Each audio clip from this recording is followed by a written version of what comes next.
everybody, my name is Shamir, and today we're going to make a review through this video which contains some of the topics we saw in Discourse Analysis. This extract was taken from the Big Bang Theory show.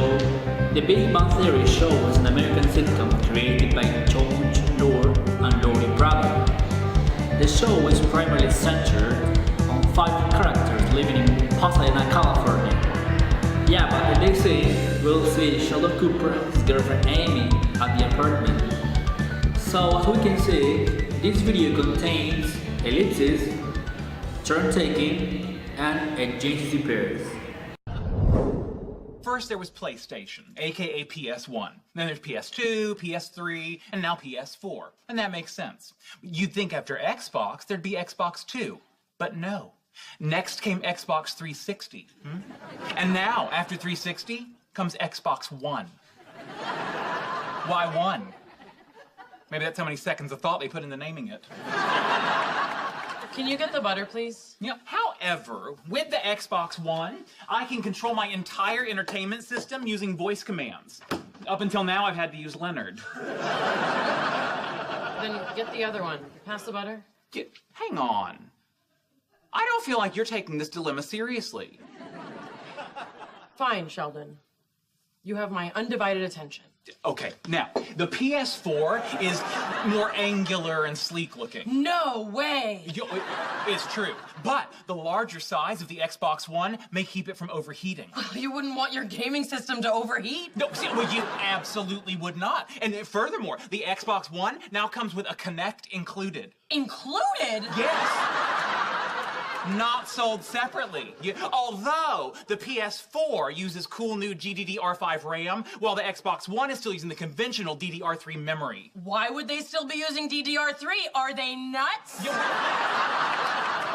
See, that's what I thought. But then they go and throw in an ES RAM buffer. Whoa, wait a second. Who's they? The Xbox. You're kidding! No, I am not. And this ES RAM buffer should totally bridge the 100 gigabit per second bandwidth gap between the 2 RAM types. This is a nightmare. How will you ever make a decision? See, I don't know. What should I do? Please pass the butter!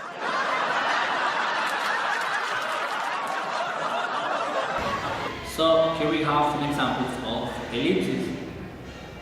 To overheat? No, see, well, you absolutely would not. And furthermore, the Xbox One now comes with a Kinect included. Included? Yes.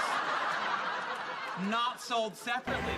So ellipses is the omission of words that are obvious to the speaker. Did I mention the PS4 controllers light up?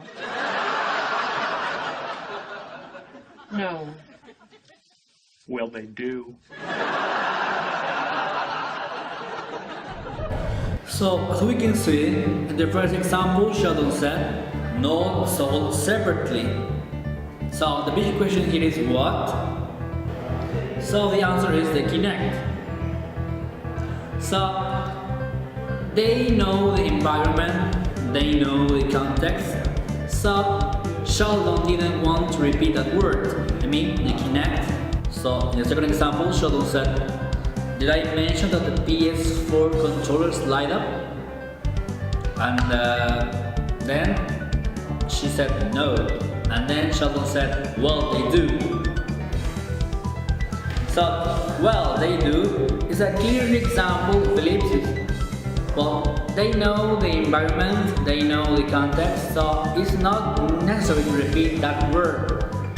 Well, he could say the whole answer. Yeah, the PS4 controllers light up, but he omitted that word, that whole word, with this, well, they do. So here we have some examples of turn taking. First there was PlayStation, aka PS1. Then there's PS2, PS3, and now PS4. And that makes sense. You'd think after Xbox, there'd be Xbox 2. But no. Next came Xbox 360.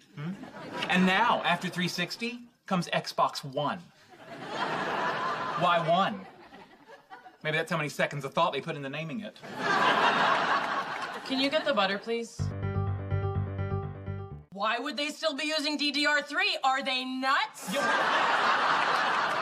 See, See, that's what I thought. But then they go and throw in an ES RAM buffer. Oh, wait a second. I'm proud of you, Sheldon. You know, I'm proud of me too. In a piece of natural English discourse, turns occur smoothly, with a little overlap and interruption, and only a brief silence between words. Here in the first example, when Sheldon said, "That's how many seconds of thought they put into naming." When Sheldon said the last part, he is clearly waiting an answer from Amy, or a reply. And that's how turn-taking works. Here in the second example, Amy said, "Why would they still be using DDR3, are they nuts?" She is clearly waiting an answer from Sheldon. And here is another example of turn-taking. When Amy says the last part, Amy is clearly waiting an answer from Sheldon. Here in the third example, when Amy said, "I'm proud of you, Sheldon. We assume, we think, we are sure that the conversation will continue because it's a natural English environment." Finally, I will show you two examples of adjacency pairs. Hang on. I don't feel like you're taking this dilemma seriously. Fine, Sheldon. You have my undivided attention. Did I mention the PS4 controllers light up? No. Well, they do. Adjacency pairs is composed by two utterances by two speakers, one after the other. Adjacency pairs could include exchanges such as question-answer, complaint and denial, offer and accept. In the first example of adjacency pairs, as we can see, Sheldon complains because Amy wasn't paying attention. And as I said before, adjacency pairs could include exchanges such as complaint and denial. So this is example of a complaint because Sheldon complains. So this is example of adjacency pairs. We have a pair in a conversation. We have two pairs actually. So in the last example of adjacency pairs, when they are kissing each other, Sheldon asked her, "Did I mention that the PS controllers light up?" And then Amy said, "No." And then Sheldon said, "Yes, they do." So this is the other pair. So the first question was the one pair of the reference, and the Amy's answer was the other pair. So we have a adjacency pair example here. Okay guys, that's it. It was a pleasure to be here with you. So we've seen until now some examples of ellipses, turn-taking, and adjacency pairs. So I hope you understood this example. So goodbye.